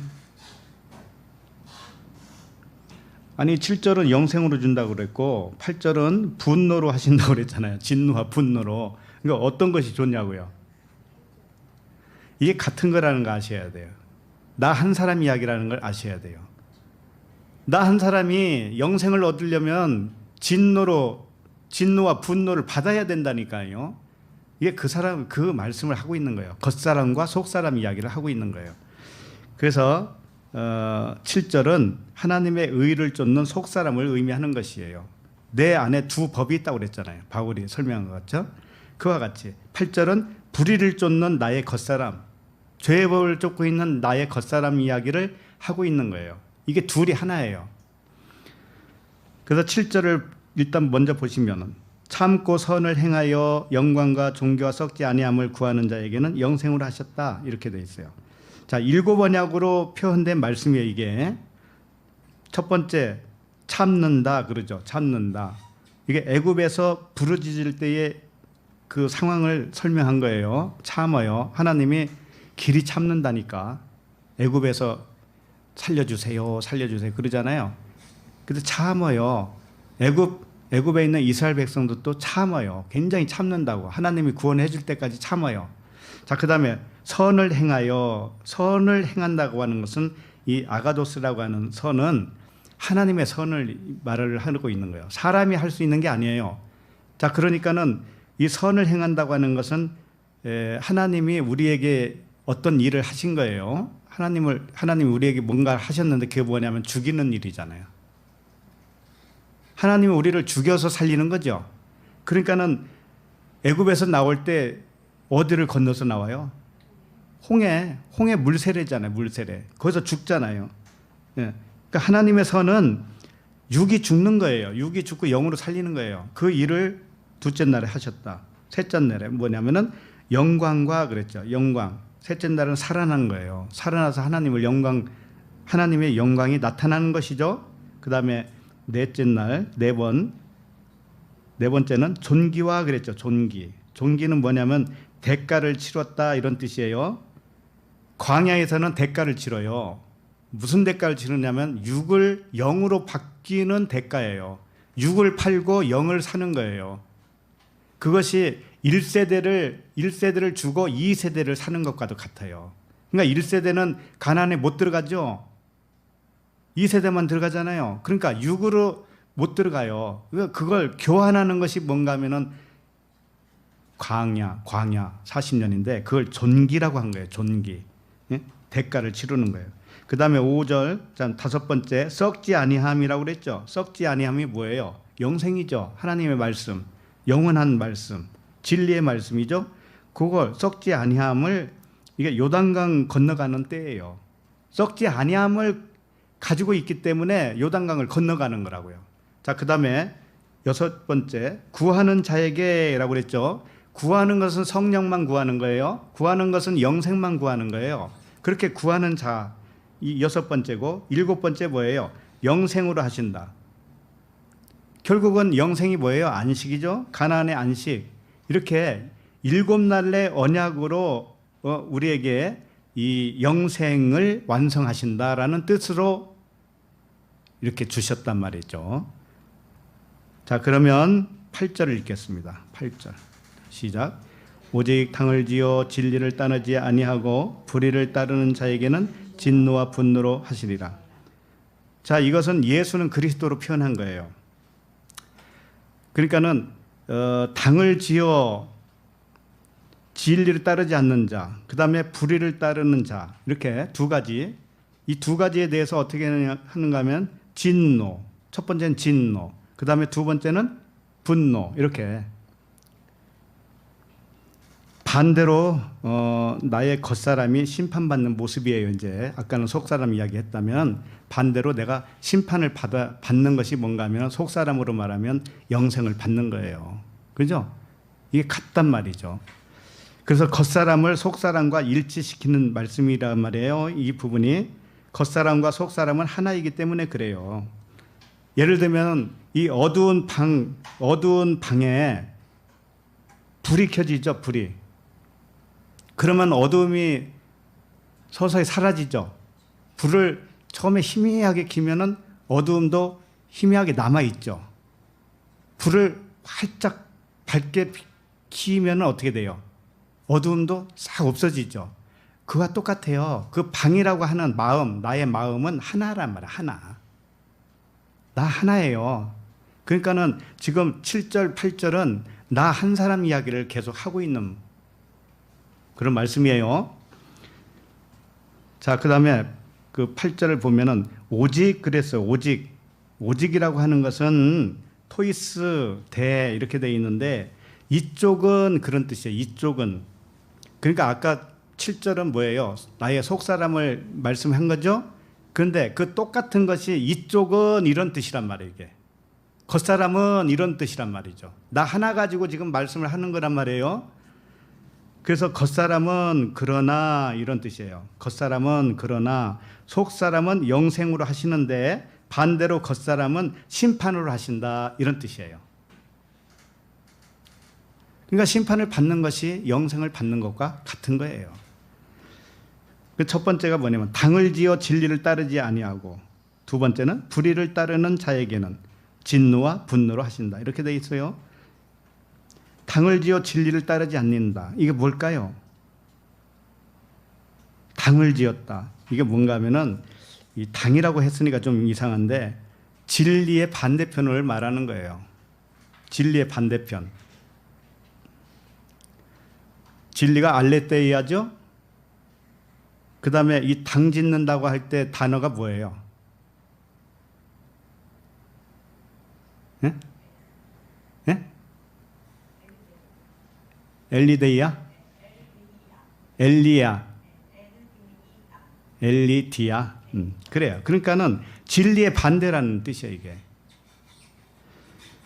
그러니까 당을 지어서 진리를 따르지 않는다. 진리를 안 따르는 것이 뭐냐면 당을 짓는 거예요. 그리고 이 진리를 따르지 않는다, 이게 당을 짓는다는 건 뭐냐면은 말다툼한다는 뜻이 있어요. 말다툼한다. 겉의 말로 말다툼하는 거예요. 진리는 다툴 일이 없거든요. 근데 겉의 것은 전부 다 의견이 달라요. 겉의 것은 100이면 100 전부 다 다르다고요. 그래서 구약에 보면은 다윗이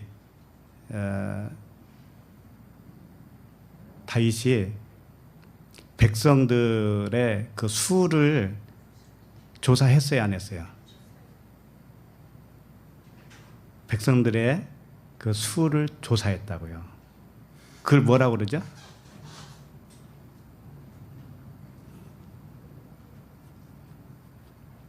내가 미처 찾아오지를 못해가지고 적당한 용어가 생각이 안 나는데, 어쨌든 다윗이 백성들을 인구조사했어요. 인구조사. 그랬는데 첫 번째와 두 번째 숫자가 같아야 안 틀려요. 인구조사는 아무리 해봐야 할 때마다 다 틀려요. 근데 인구조사를 할 때 사단이 일어나서 그 마음을 주관한 거예요. 그게 뭔가 하면은 인구조사라고 하는 것은 사단이 주관한 거예요. 자, 그럼 백성이라고 하는 뜻을 왜 하나님이 인구조사한 거에 대해서 부정적으로 보는가 하면은, 백성을 조사한다고 하는, 숫자를 파악한다고 하는 것은 성경을 문자대로 하는 것과도 같은 거예요. 자, 그리고 이 세상 일을 하나로 못 보는 거예요. 이 세상 일이 얼마나 일이 많습니까? 종류가.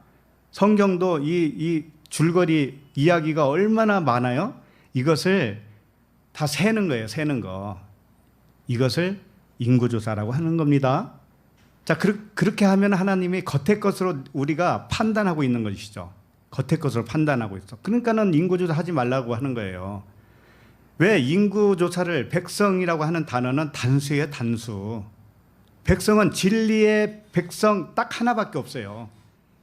그러니까는 이 나라에 수많은 백성이 있어도 다윗이 그 인구조사를 하지 말아야 할 일은 뭐냐면은, 그 인구조사 하기 전에 그 백성을 진리 하나로 봤으면 되는 거예요. 진리 하나로 봤으면 끝나는 일을, 그걸 숫자를 파악했다. 그래가지고 많으면 자기의 힘이 커진 것처럼 착각을 하는 것이죠. 그게 악이라는 거예요. 그게 겉의 것으로 판단하고 있는 거. 이게 전부 다 인구조사의 그 비밀이 담겨 있는 말씀이에요. 그래서 당을 짓는다고 하는 것이 바로 그런 말이에요. 그 다음에 불의를 따르는 자에게 보이는 거, 불의를 신뢰하는 거, 보이는 것을 신뢰하는 거 있죠? 보이는 것을. 우리는 보이는 것을 가지고 신뢰하잖아요. 그것을 불의라고 그래요. 불의. 예? 모형과 그림자를 더 신뢰하는 거니까. 이런 겉사람에게 눈과 귀를 열어서 진리를 알게 하시는 분이 누구신가 하면 하나님이셔요. 그걸 진노와 분노로 하시겠다, 이렇게 되어 있죠. 진노는 뭐냐면 진리를 막고 있는 불의를 걷어내는 거. 계시가 뭐예요? 진노예요. 진노. 자, 그 다음에 분노는 뭘까요? 분노는 하나님이 분노를 쏟아내는 것이죠. 말 그대로. 근데 하나님의 방식은 어떤 방식을 통해서 분노를 표출했냐면은 자기 아들을 죽인 거란 말이에요. 자기 아들을 십자가에 죽였다니까요. 그게 분노의 표출이잖아요. 하나님의 최대의 분노. 그러니까 분노라고 하는 디모스는 희생제물을 요구하는 하나님을 의미하고 있는 거예요. 희생제물.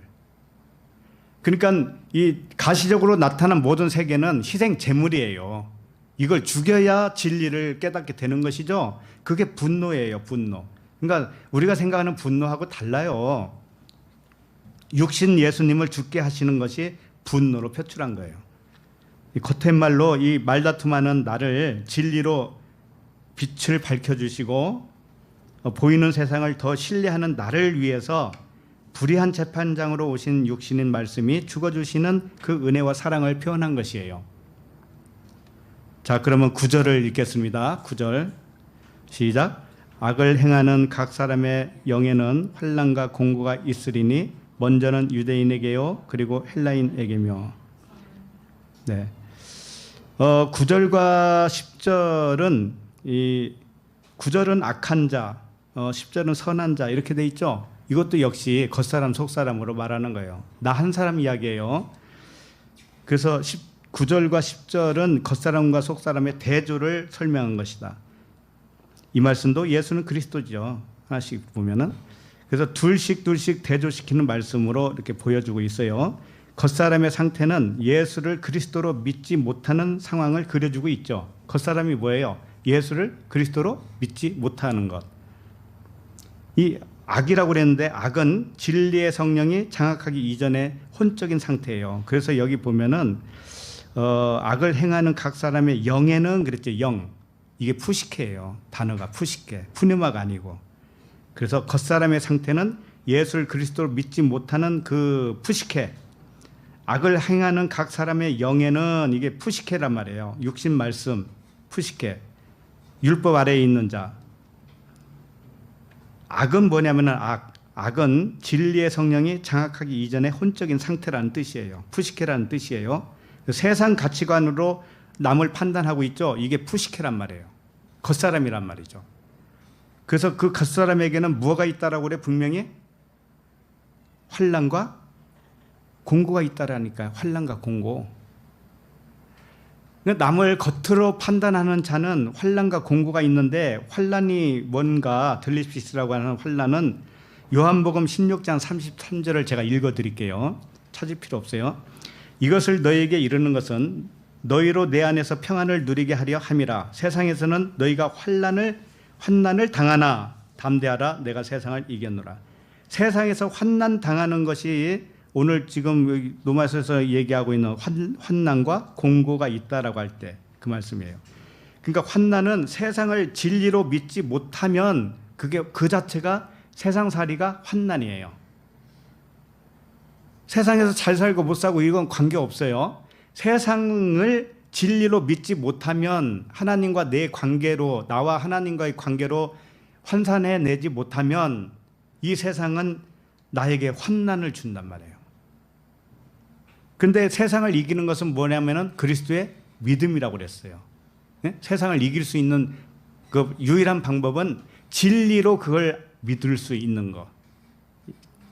그 다음에 공고라고 그랬습니다. 공고는 뭐냐? 이 좁은 공간이라는 뜻이거든요. 공고가. 넓은 공간은 뭐예요?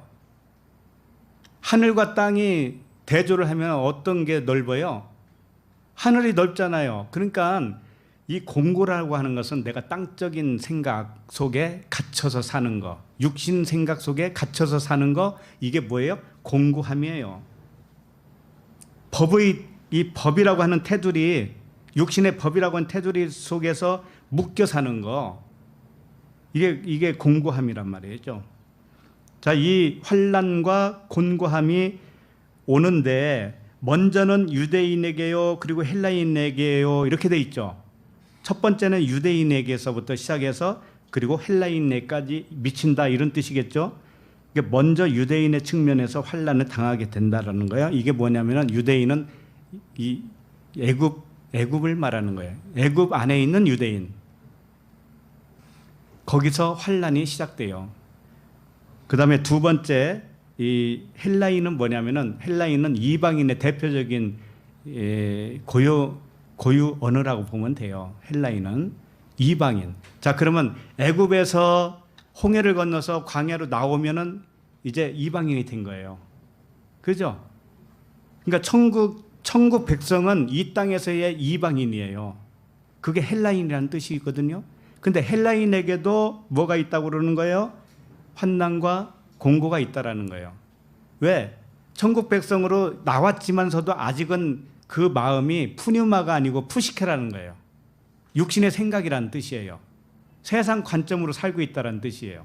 그러니까 그 사람에게는 환난과 공고가 있다라는 거예요. 그래서 환난과 공고가 없어질 때가 언제냐면은 가나안에 들어갔을 때. 그런 뜻입니다. 자, 10절을 읽겠습니다. 10절 시작. 선을 행하는 각 사람에게는 영광과 존귀와 평강이 있으리니 먼저는 유대인에게요 그리고 헬라인에게라.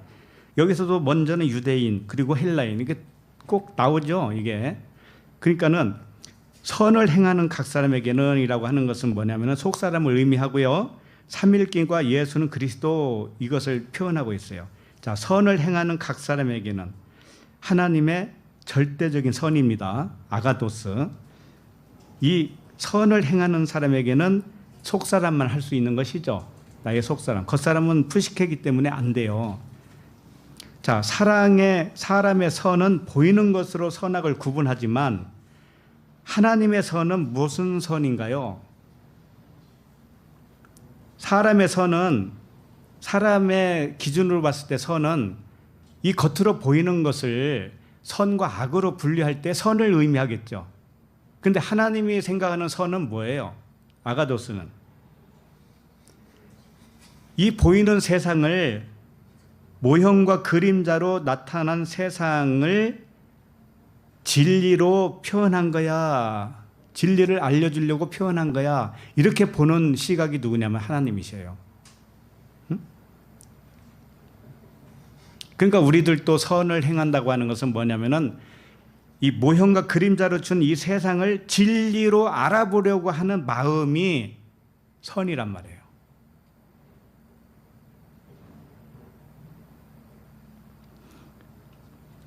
그 다음에 영광과 존귀와 평강이 뭐예요? 이게 삼일길이죠. 여기서도 삼일길이에요. 하나님은 항상 이 방식대로 한다라는 것을 가르쳐줘요. 예수는 그리스도, 삼일길, 일곱 날의 언약, 이렇게 세 가지 방식으로 계속 돌아간다니까 이게. 그러니까 영광은 뭐예요? 독사, 불의가 쫓겨나고 진리가 드러난 것이고, 존귀는 뭐예요? 밭에 감추인 보화를 얻은 것과도 같아요. 그 다음에 평강이 있으리라 그랬는데, 평강, 에이레네, 샬롬, 안식이죠. 이 안식, 세 번째가 안식이잖아요. 이렇게 삼일길로 평강이 주어진다라는 것을 이게 속사람에게 가르쳐주는 겁니다. 그리고 먼저는 유대인에게요. 이건 뭐냐면은 물세례를 받고 애굽에서 나온 백성들이다. 그 다음에 헬라인에게라. 이 세상에 이방인이 된 천국 백성, 광야 백성들에게 결국은 이렇게 평강을 주게 되어진다 라고 하는 것을 가르쳐주고 있는 것이죠. 자, 11절, 마지막 11절 읽습니다. 시작. 이는 하나님께서 외모로 사람을 취하지 아니하심이라. 예, 이 말씀도 잘못 오해할 수가 있어요. 단순히 사람의 어떤 생긴 모양에 따라서 평가하지 않는다라고 하는 그런 뜻으로 생각하는데 그렇지 않아요. 사람은 중심을 보신다 이런 뜻도 말씀도 있는데, 아, 저 사람이 뭐 못생겼던, 팔이 한쪽이 없던, 다리를 절든 상관없이 하나님은 중심을 보신다, 이런 뜻이 아니란 말이에요. 그럼 뭔 뜻이에요? 그렇게 좁은 의미가 아니고, 하나님께서 사람을 외모로 취하지 않는다는 뜻은 계속 우리가 지금 살펴본 것과 같이 그 줄기에서 나온 말씀이에요. 지금까지 계속 살펴봤죠? 겉의 것과 속의 것, 네? 이 세상, 보이는 세상과 보이지 않는 하나님의 나라. 그러니까는 외모로 사람을 취하지 않는다라고 하는 것은 프로소폴렙시아라고 하는 단어인데, 이게 언약의 측면에서 나온 단어예요. 언약. 그러니까 외모로 사람을 취하는 것은 뭐냐면은 하갈과 같은 언약을 의미하는 거예요.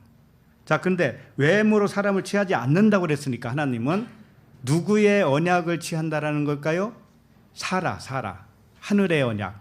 그러니까 땅의 말씀, 이 문자 말씀대로 사람을 평가하지 않는다, 이런 말이에요.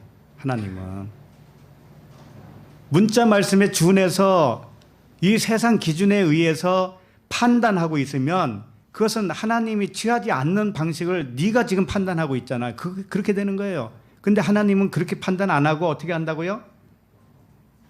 이 세상은 모형이라니까, 그림자. 그럼 여기서 산출되어진, 깨달아진 진리가 있죠. 그 진리를 취한단 말이에요. 그게 하늘의 언약이에요. 그래서 여성 단수로 돼 있단 말이에요. 이게 언약이라는 측면이에요. 그래서 겉사람인 보이는 문자 말씀대로 행위 언약으로 취하지 않는다. 은혜 언약에 속해 있는 속사람을 취하는 것이다. 육에 속한 자녀는 하늘의 유업으로 받지 못하지만 영에 속한 자녀는 하늘 유업을 받는 자유한 아들로 취하신다. 뭐 이런 말씀이 되겠습니다. 다시 말하면 육신 예수를 취하지 않아요. 육신 예수를 취하지 않고 예수를 진리의 그리스도로 취하시는 거예요. 그러니까 우리들도 겉사람으로 취하는 게 아니고 이제는 진리로 깨달아진 속사람을 하나님이 나를 취하신단 말이죠. 이렇게 우리도 이 외형을 가지고 진리로 심판하시는 이 하나님이 아니고 외형을 가지고 심판하는 게 아니에요. 진리로 심판한다고 하나님은. 겉의 것을 하지 않아요. 문자대로 하는 게 아니라고요. 문자를 통해서 우리에게 가르쳐주는 어떤 의미가 있잖아요. 뜻이 있잖아요. 그것이 진리예요. 진리. 진리로 우리를 심판하고 그 진리로서 아들을 삼아줘서 영과 진리로 예배하는 자가 되게 해주시는 겁니다. 기도하겠습니다.